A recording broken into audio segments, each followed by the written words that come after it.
प्रिय शिक्षार्थियों, NIOS के इस कार्यक्रम में आपका स्वागत है।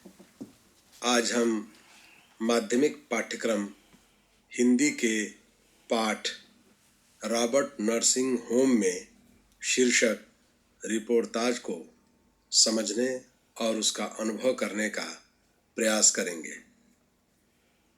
शिक्षार्थियों, इस पाठ के लेखक कन्हैयालाल मिश्र प्रभाकर हैं। इनका जन्म 1906 ईस्वी में हुआ था। स्वाध्याय से ही इन्होंने हिंदी, संस्कृत, अंग्रेजी आदि भाषाओं का ज्ञान प्राप्त किया। प्रभाकर जी ने पत्रकारिता के क्षेत्र में विशेष प्रतिष्ठा अर्जित की। उन्होंने लघु कथा, रेखाचित्र, रिपोर्ताज, संस्मरण जैसी अनेक विधाओं में रचनाएं की। अन्याय के विरुद्ध क्रोध और पीड़ित मानवता के प्रति सहृदयता और करुणा इनकी समस्त रचनाओं में दिखाई पड़ती है। प्रभाकर जी की भाषा सरल, मार्मिक, व्यंग्यपूर्ण और चुटीली है। शिक्षार्थियों, कभी न कभी आप किसी अस्पताल या नर्सिंग होम में गए होंगे। वहां आपने बहुतों को रोगियों और पीड़ितों की सेवा करते देखा होगा। इस तरह लोगों की सेवा करते देखना आपको अच्छा लगा होगा। दूसरों की सेवा की भावना से भरे हुए लोग जाति, धर्म, भाषा, क्षेत्र, लिंग, संप्रदाय और रंग आदि के बंधन को नहीं मानते। उनके लिए हर मनुष्य समान होता है। इस पाठ में हम सेवा भावना रखने वाले ऐसे ही लोगों के बारे में जानेंगे और उनसे प्रेरणा प्राप्त करेंगे। शिक्षार्थियों, रॉबर्ट नर्सिंग होम में पाठ के आरंभ में लेखक ने इंदौर के रॉबर्ट नर्सिंग होम का उल्लेख किया है। लेखक यहाँ अपने किसी परिचित का इलाज कराने आया है। यहाँ उसने पहली बार मदर टेरेसा और क्रिस्ट हेल्ड को देखा। लेखक इन दोनों का सौंदर्य तथा रोगियों के प्रति इनकी आत्मीयता और सेवा भावना से बहुत प्रभावित और प्रेरित हुआ। लेखक ने बताया है कि मानवता की सेवा करने वालों का हृदय एक सा होता है। वे मनुष्य के बीच खड़ी की गई उस हर दीवार को ढाह देते हैं जो मनुष्य को बांटने का काम करती हैं। शिक्षार्थियों, मदर टेरेसा का नाम तो आपने सुना ही होगा। वे सेवा और करुणा की मूर्ति थीं। लेखक जब नर्सिंग होम में पहुंचा तो देखा मदर टेरेसा सामने खड़ी थीं। उनके रूप का वर्णन करते हुए लेखक ने बताया है कि देह उनकी कोई 45 बसंत देखी। वर्ण हिम श्वेत पर अरुणोदय की रेखाओं से अनुरंजित, कद लंबा और सुता सधा, जैसे बर्फ की तरह सफेद रंग पर उगते हुए सूर्य की किरणें पड़ें तो बर्फ का रंग लालिमा युक्त हो जाता है। ऐसा ही आकर्षक रूप था मदर टेरेसा का। शिक्षार्थियों, मदर टेरेसा ने अपने जीवन का लक्ष्य रोगियों की सेवा को बनाया। वह नहीं चाहती थीं कि रोग, विपत्ति या अन्य कष्ट हमारे समाज में बचे रहें। वे लोगों से ऐसा व्यवहार करती थीं जैसा हमारी माँ हमसे करती है। जैसे हम सब अपनी माँ के स्पर्श मात्र से खुश हो जाते हैं, वैसे ही मदर टेरेसा के स्पर्श से रोगी अपनी पीड़ा भूलकर हंसने लगते थे।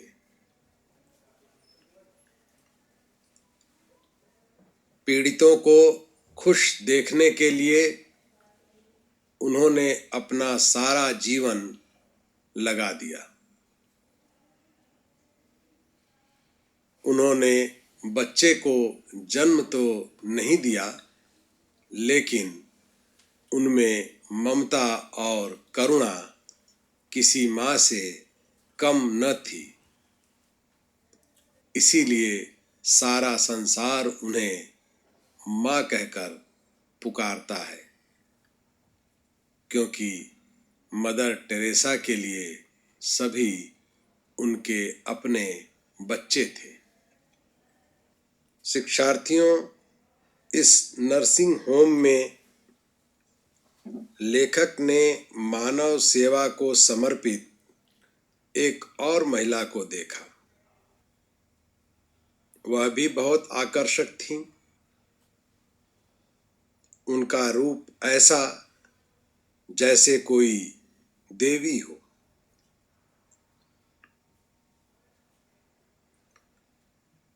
जर्मनी में जन्मी क्रिस्टहेल्ड इसी नर्सिंग होम में मदर टेरेसा के साथ रोगियों की निस्वार्थ भाव से सेवा में लगी थी। क्रिस्टहेल्ड के व्यक्तित्व और सौंदर्य का भी वैसा वर्णन लेखक ने किया है जैसा मदर टेरेसा का किया था।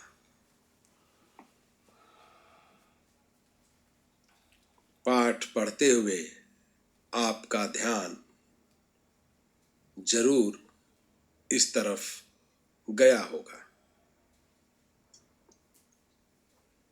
शिक्षार्थियों, हम सब जानते हैं कि द्वितीय विश्व युद्ध के समय जर्मनी और फ्रांस एक दूसरे के घोर विरोधी थे। दोनों देश एक दूसरे के विरुद्ध लड़े भी थे। इस पाठ के लेखक को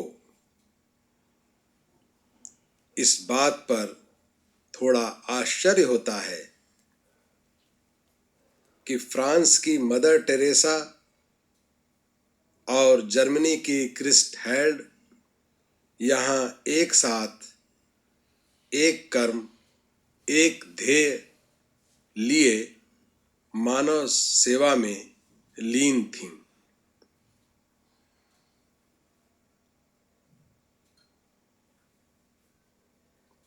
लेकिन हम यह जानते हैं कि त्याग, तपस्वी, निस्वार्थ भाव से काम करने वाले लोग प्रत्येक देश में होते हैं। जर्मनी में हिटलर ने ही जन्म नहीं लिया। विश्व का भला करने वाले वैज्ञानिकों, दार्शनिकों, चिकित्सकों आदि ने भी वहां जन्म लिया है।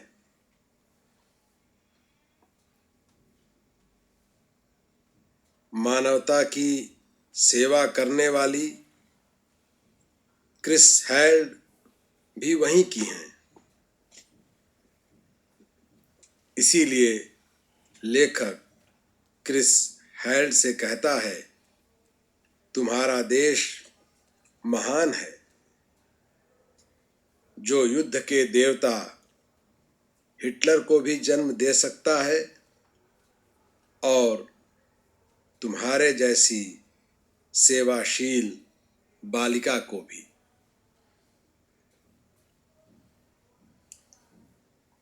इस पाठ में लेखक ने मदर टेरेसा से थोड़ी चुटकी भी ली है। मदर के साथ लेखक की यह बातचीत बहुत रोचक है, साथ ही हमें प्रेरणा देने वाली भी है। शिक्षार्थियों, कभी कभी हमें यह गलतफहमी हो जाती है कि यदि दो देशों के बीच राजनीतिक संबंध ठीक नहीं होते तो उनकी जनता के बीच के संबंध भी खराब हो जाते हैं। ऐसा नहीं होता। रॉबर्ट नर्सिंग होम में फ्रांस की मदर टेरेसा और जर्मनी की क्रिस हेल्ड एक होकर काम करती हैं। मदर के साथ लेखक के इस संवाद को आपने पढ़ा होगा।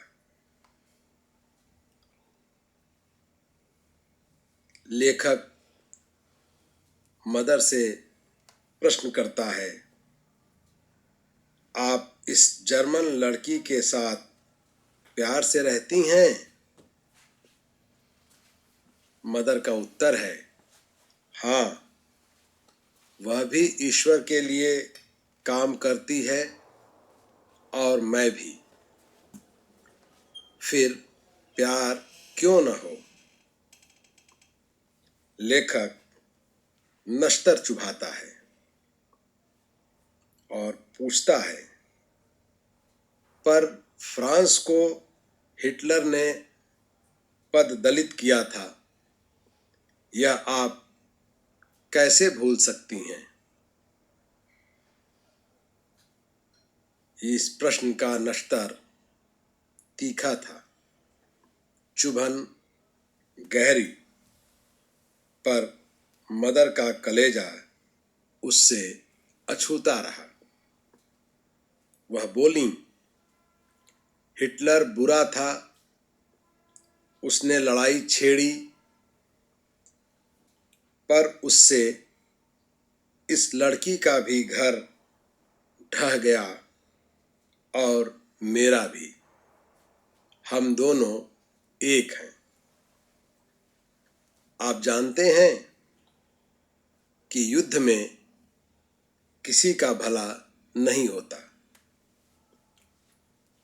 हिटलर ने युद्ध छेड़ा तो उससे मदर के देश का तो नुकसान हुआ ही,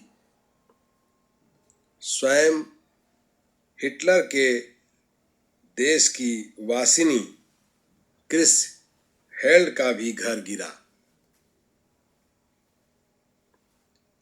संकट और दुख एकता स्थापित करते हैं। मदर इस सच्चाई को जानती हैं और वे क्रिस हेल्ड के साथ एक होकर दुखियों की सेवा करती हैं।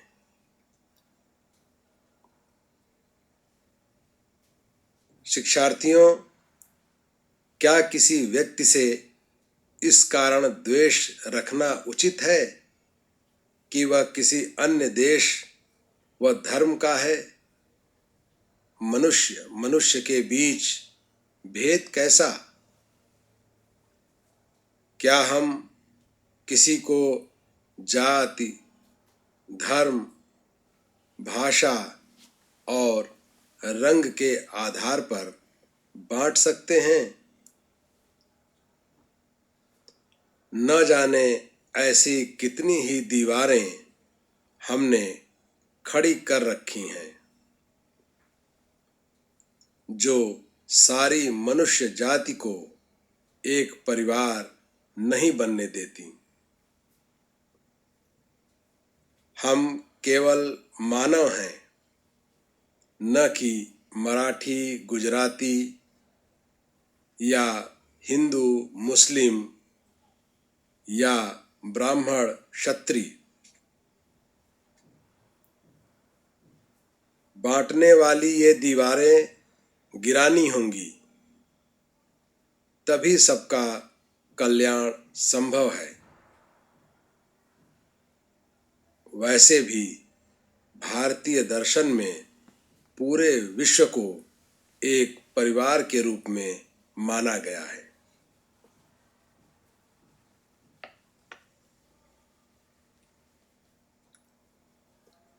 शिक्षार्थियों, आइए पाठ के अगले अंश को समझने और उसका अनुभव करने का प्रयास करें।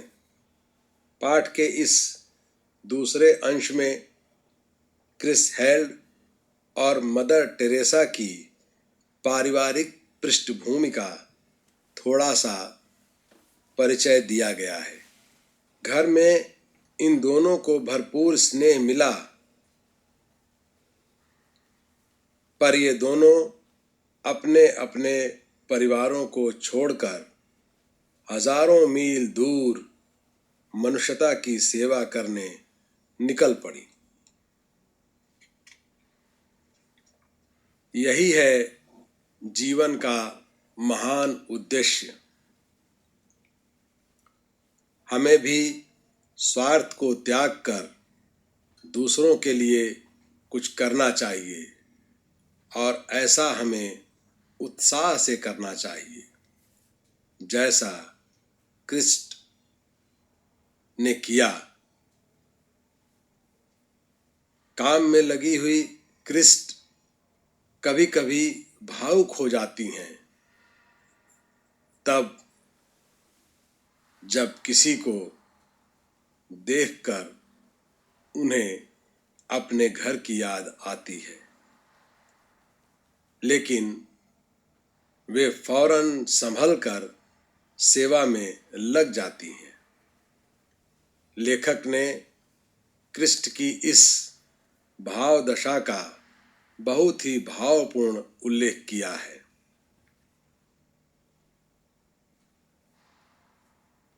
उन्होंने लिखा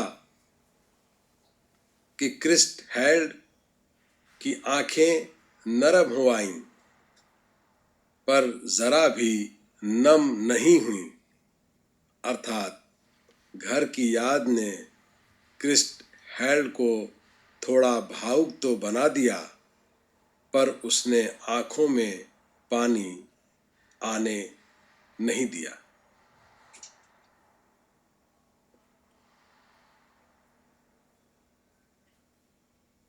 आइए अब थोड़ा मदर टेरेसा के बारे में भी जान लें।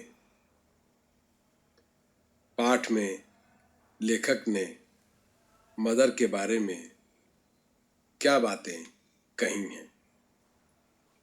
मदर तो फ्रांस में रहने वाले अपने परिवार को छोड़कर भारत में रहने लगी थीं। लेखक ने उनसे पूछा कि वे अपने घर वापस क्यों नहीं गईं। उन्होंने कहा कि वे कई वर्षों बाद एक बार अपने घर गई थीं, पर उनकी माँ उन्हें पहचान ही नहीं सकी। बात यह थी कि मदर की वेशभूषा और सेवा कर्म ने उन्हें इतना बदल दिया था कि उनकी माँ उन्हें पहचान ही नहीं सकी। मदर ने यह भी बताया कि घर से बहुत पत्र आते हैं, पर उनके जवाब में वे यहाँ की कुछ तस्वीरें यानी फोटो भेज देती हैं। आप जानते हैं वे ऐसा क्यों करती थीं? शायद वे बिना कुछ लिखे बहुत कुछ दिखला देना चाहती थीं। ऐसा माना भी जाता है कि चित्र बात को और अधिक प्रभावी ढंग से स्पष्ट कर देते हैं।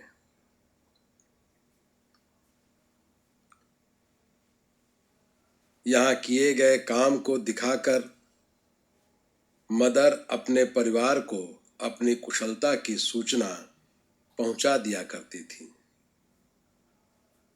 यहाँ के लोगों को उनकी अधिक आवश्यकता थी।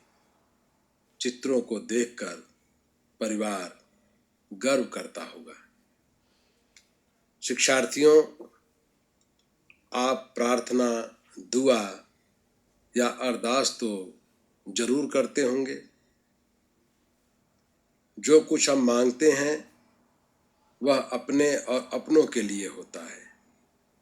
कई बार हमारी मन्नतें पूरी होती हैं तो कई बार नहीं भी। माना जाता था कि मदर की हर मांग ईश्वर पूरी करते थे। उनकी प्रार्थना का असर बहुत था, इसलिए कि वे अपने लिए नहीं बल्कि दूसरों के लिए मांगती थी। सभी की पीड़ा को वे अपनी पीड़ा मानती थीं। उनके कष्टों को दूर करने के लिए दिन रात एक कर देती और उनके लिए प्रार्थना करती थीं। इसे ही समानुभूति कहते हैं। आप भी बहुत से मित्र बना लेते होंगे। धन के बल पर बहुत से सेवक रख सकते हैं, पर किसी की सेवा कर उसे अपना बना लेना यह बड़ी बात है। यही किया मदर टेरेसा और क्रिस्ट हेल्ड ने। शिक्षार्थियों, आइए अंतिम अनुच्छेद को एक बार फिर से समझें। इस अनुच्छेद में लेखक ने उल्लेख किया है कि कोई अपने रूप के सौंदर्य से लोगों को आकर्षित करता है, कोई अपने धन से बहुत कुछ प्राप्त कर लेता है और कोई अपने गुणों के कारण संपत्ति या यश अर्जित करता है।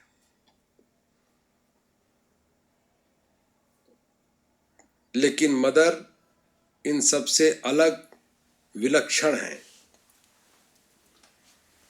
मदर मानवता के प्रति अपने समर्पण भाव के कारण अपने प्रति आदर और श्रद्धा अर्जित करती हैं।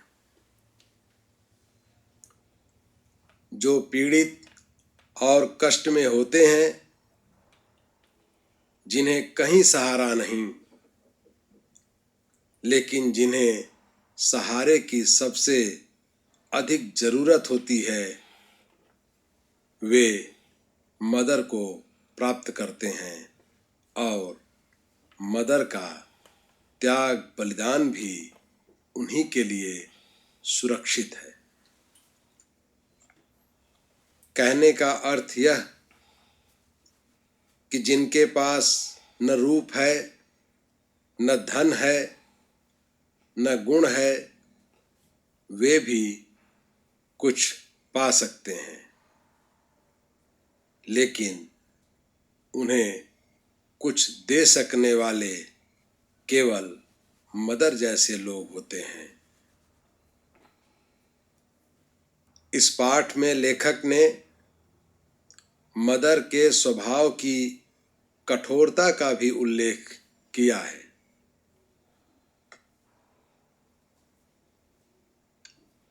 लेकिन आपने पाठ में यह पढ़कर जाना होगा कि यह कठोरता सकारात्मक है। इससे अधिक लोगों का और ज्यादा कष्ट से ग्रस्त लोगों का भला होता है। लेखक ने मदर के स्वर की तुलना मिस्री के कूजे से की है।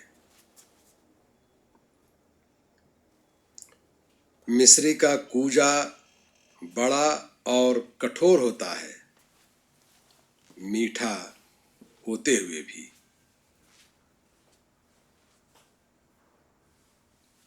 मदर जानती हैं कि सेवा की जरूरत किसे अधिक है।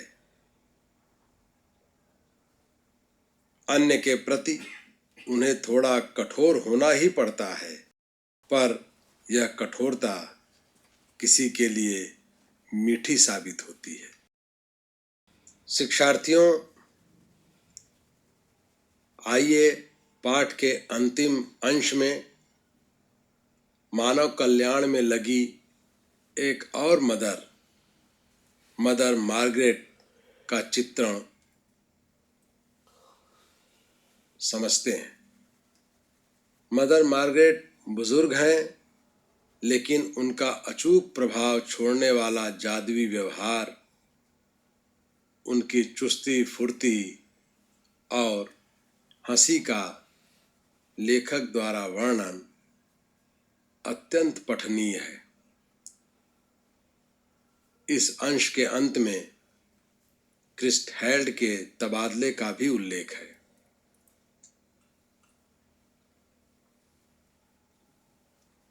शिक्षार्थियों, आपने जादूगर के करतब तो अवश्य देखे होंगे। पल भर में वह कुछ भी कर दिखा सकता है, एक चीज को दूसरी चीज में बदल सकता है। यह सब तो हमारे भ्रम के कारण होता है, मगर मदर मार्गरेट भी जादू करती हैं। उनका जादू सच्चा है।